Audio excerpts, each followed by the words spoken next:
Kjære du som ny student. Velkommen til NTNU i Gjøvik, i Ålesund eller i Trondheim. Jeg ser deg for meg, der du sitter sammen med en gjeng medstudenter. Og jeg tror du og alle rundt deg både forventningsfulle, spente og framfor alt glad for at studentlivet nå endelig i gang. Jeg også glad for at vi nå i starten av et nytt studieår som blir nesten normalt. Vi skal ha en stor grad av fysisk undervisning, og vi skal være sammen på campus. Vi har lært mye av 1,5 år med korona. Vi har for alvor erfart hvor stor betydning de fysiske omgivelsene, lesesaler, laboratorier, bibliotek og sosiale arenaer har for det vi kaller læringsmiljø. Ikke minst har vi forstått hvor mye menneskene rundt oss betyr. Kolleger, medstudenter, venner. Ansiktet, blikket og smilet. Den varme klemmen når du trengte den som mest. Fellesskapet i en flokk på vei fra forelesning til fest. Men heller ikke i normale tider fellesskap en selvfølge for alle.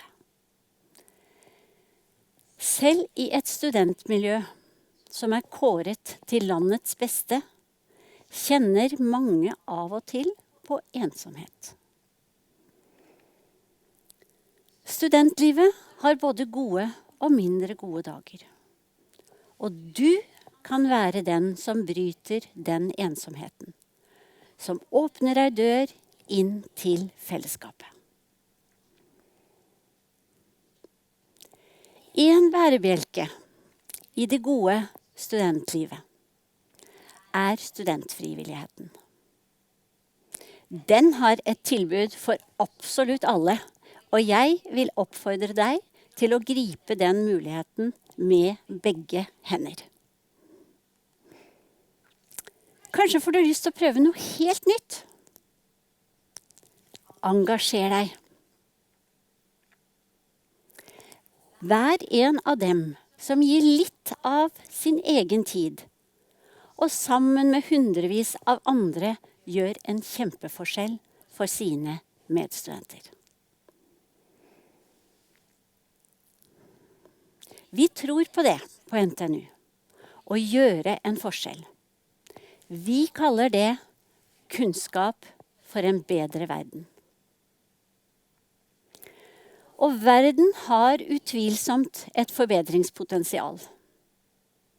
Men hva kan vi gjøre med det?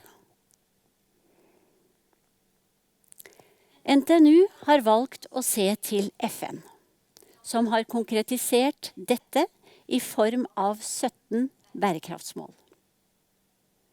De har vi forpliktet oss på, og vi skal bruke dem som rettesnor for all vår virksomhet. Det viktig for meg som rektor. Bærekraftsmålene inkluderer å utrydde fattigdom og sult, god helse, god utdanning, likestilling mellom kjønnene og å stoppe klimaendringene.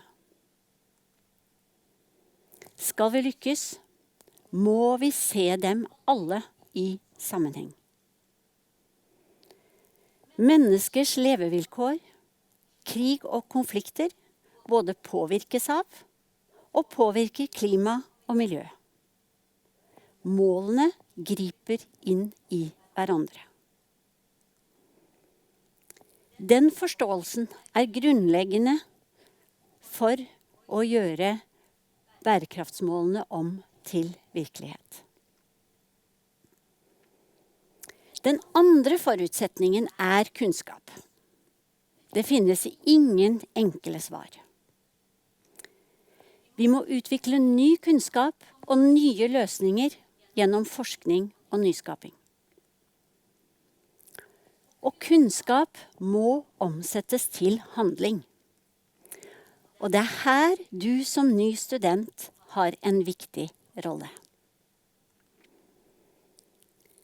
Dere som er unge har særlig utfordret oss i klimaspørsmålet. Krevd mer konkret handling framfor flere fine ord. Og det har dere gjort med stor rett. Og det haster. Det er blitt tydeligere enn noen gang gjennom rapporten fra FNs klimapanel som ble publisert for en uke siden. Rapporten avfeier enhver tvil om at klimaendringene er menneskeskapte. Og den beskriver med uhyggelig presisjon hva som vil skje hvis vi ikke klarer å begrense klimautslippene. Stigende temperatur vil gi mer ekstremvær, dødelige hetebølger, mer ekstreme flommer og tørke. Nyhetsbildet denne sommeren har gitt oss en urovekkende forsmak. Samtidig gir rapporten et lite håp. Menneskeheten kan fortsatt forhindre de verste konsekvensene av klimaendringene. Hvis vi tar grep umiddelbart. Fremtidens klima er avhengig av handlingene vi gjør nå. Derfor kan jeg love deg at vi tar visjonen om kunnskap for en bedre verden på dypt alvor. Som kunnskapsinstitusjon har vi et særskilt ansvar for at den fremtiden vi ønsker oss, skal være mulig å nå. Ved hjelp av ny kunnskap og nye løsninger. Og ikke minst ved å bidra til at du og alle andre som går ut i samfunnet med en utdanning fra NTNU, skal ha en dyp forståelse for hva bærekraft innebærer. Av hvordan alt henger sammen, og hvilken rolle nettopp ditt fagfelt spiller i den sammenhengen. For ingen av de store globale utfordringene kan løses uten en tverrfaglig tilnærming, med samspill på tvers av mange ulike fagområder. Og ingen fag er uten betydning i disse spørsmålene. Vi er inne i et avgjørende tiår for kloden. Og du tar utdanning og går videre ut i arbeidslivet i en ekstremt viktig tidsperiode. Jeg ønsker at du går ut fra NTNU med grunnleggende verdier om å bidra til å skape den fremtiden vi ønsker oss. Og har evne og vilje til å gjøre en forskjell. Og så ønsker jeg deg et godt studentliv, også utenfor lesesal og laboratorier. Med nye venner, noen av dem blir kanskje venner for livet. Og med opplevelser som gjør studiehverdagen enda rikere og blir til gode minner. Lykke til med studiene. Lykke til med studentlivet. Lykke til med å skape kunnskap for en bedre verden. NTNU har 2 viserektorer som koordinerer campusaktivitet ved NTNU i Gjøvik og NTNU i Ålesund. De sitter i hver sin studieby i dag, og jeg vet at de lenge har sett fram til studiestart og aktivitet på campus. Hei, Annika og Grå. Ja, hei, Anne og Gro. Immatrikulering og semesteråpning er en gledens dag. Det er fantastisk å ønske dere velkommen. Gratulerer med studieplass. Rektor har allerede minnet oss om at vi er ett universitet i 3 byer. Og for å løse samfunnets utfordringer, så trengs det å jobbes tverrfaglig. Dere vil som studenter få ulike muligheter til å delta i tverrfaglige team, som bidrar til å utvikle kunnskap for en bedre verden. Grip disse mulighetene. FNs bærekraftsmål er retningsgivende for NTNU. Og om jeg skulle velge ett, så er mål nummer 12, ansvarlig forbruk og produksjon, svært viktig. Det handler om å tenke bærekraftige løsninger i hele livssyklusen til produkter, og at materialer som inngår i ett produkt kan gjenvinnes for nye produkt en gang i fremtiden. Ved NTNU er det tett samarbeid mellom utdanning, forskning og arbeidslivet. Flere av våre samarbeidspartnere i næringslivet har aktivitet over hele verden. Dette vil gi dere studenter spennende muligheter når det gjelder internasjonal forståelse av bærekraftsutfordringene. I Ålesund, med havet på alle kanter, har vi et sterkt internasjonalt næringsliv, samt mange arbeidsplasser innen helsesektoren. Derfor så har vi valgt å fokusere på nettopp hav, handel og helse som våre viktigste bidrag inn i NTNU. Dere har bare sett starten på det vi skal få til sammen, så velkommen til NTNU. Som NTNU-student så har dere også et rikt tilbud utenfor lesesalen. Studentfrivilligheten er utrolig viktig, og jeg vet at viserektor i Gjøvik brenner for nettopp denne muligheten som dette gir. Tusen takk, Annik. Det gjør jeg virkelig. Studentfrivilligheten er en sentral faktor for at dere som studenter skal få oppleve det gode studentlivet. Ved å engasjere dere i frivilligheten, eller politikk, lag og foreninger, skaper dere unike muligheter for dere selv og deres medstudenter. Å være aktiv utenom det faglige gjør studietiden mer komplett. Dere får kontakter og faglige nettverk som dere kommer til å ha glede av når dere skal ut i arbeidslivet. Ja, kanskje også kamerater for resten av livet.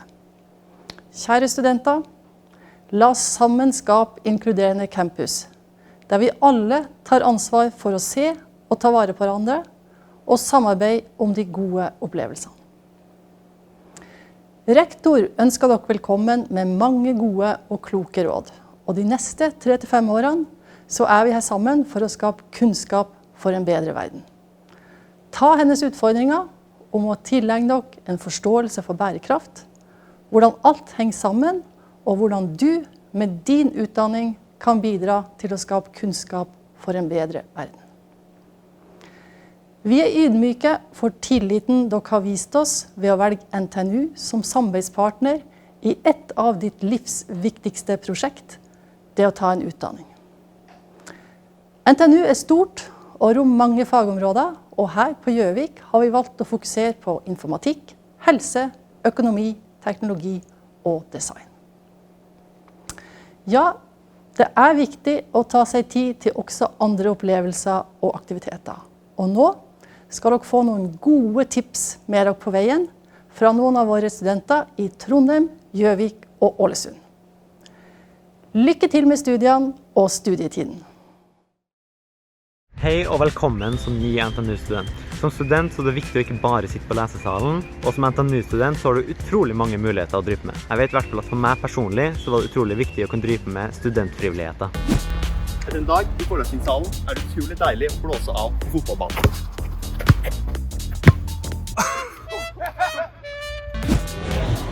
Finn en aktivitet du liker.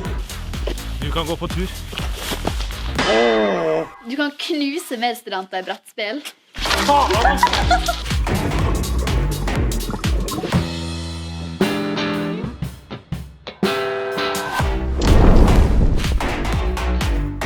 har tatt med basisfilm.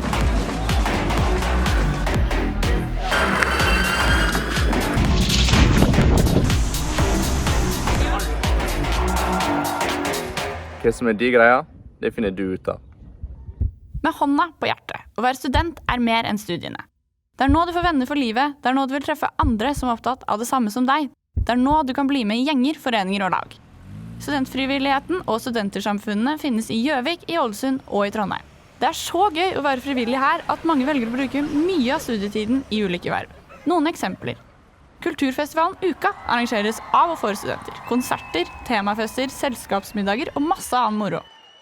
ISFIT inviterer 450 internasjonale studenter til 10 dager med debatt, idéutveksling og kultur. På studiet har du en linjeforening. Dette er foreningen som arrangerer fadderuke, sosiale arrangementer og karriererettede aktiviteter.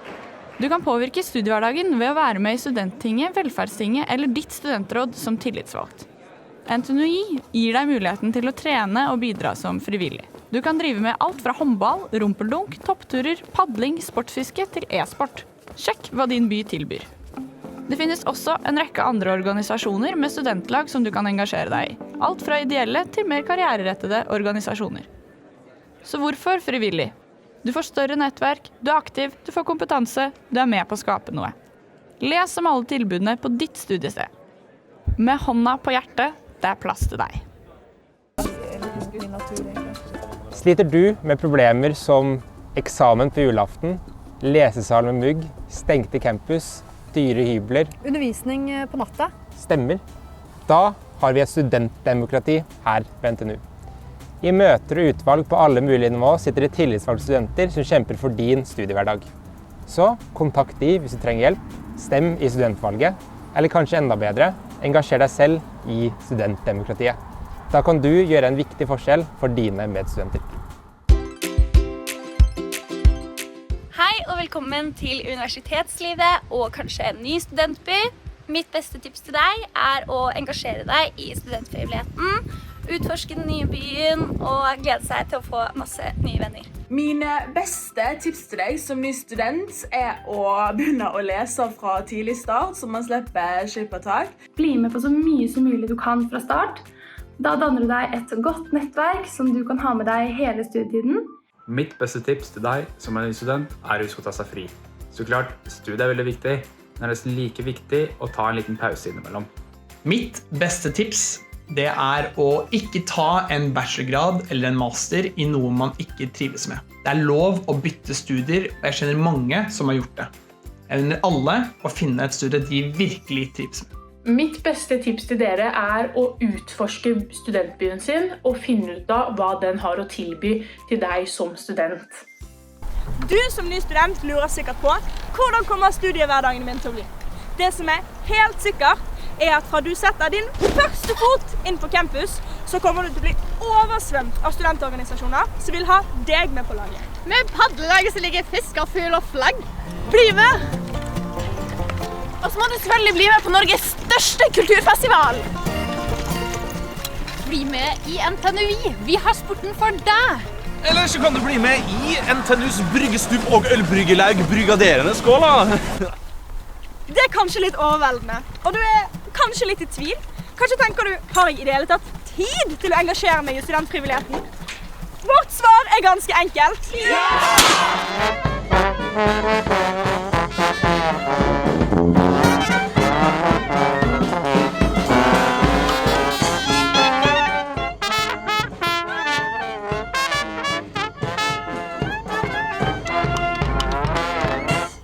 Nå skal vi gi ordet videre til en jeg vet ikke har problemer med å finne på noe å gjøre. Vær så god, Erna! Gratulerer med dagen. Nå begynner dere på et nytt og spennende kapittel i livet. Det er en stor dag å starte på høyere utdanning. Og det er et valg jeg er sikker på dere ikke kommer til å angre på. Det er fint å være statsminister, men jeg er jo litt misunnelig på dere også. Den friheten dere har. Nå skal dere få dypdykke ned i teorier, forklaringsmodeller og faglige utfordringer. Strekke intelligensen, også den sosiale intelligensen. Endelig ser det ut til at vi kan jo nå leve mer som vanlig igjen. Så bli kjent, fest, ha det hyggelig fremover. Delta i fadderuken, meld dere på studentaktiviteter, kast dere ut i det nye livet. I det som kanskje er en helt ny by for mange. Men husk, ta vare på hverandre.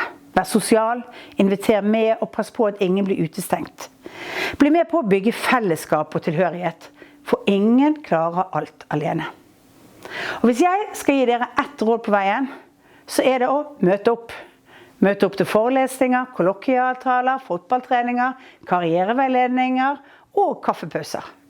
Møte opp for deg selv og for de andre i det store fellesskapet du nå blitt en del av. Så kjære studenter, bruk mulighetene som nå ligger foran deg. Gjør ditt beste, og vær stolt av det du får til. Lykke til, og igjen, gratulerer så mye med dagen.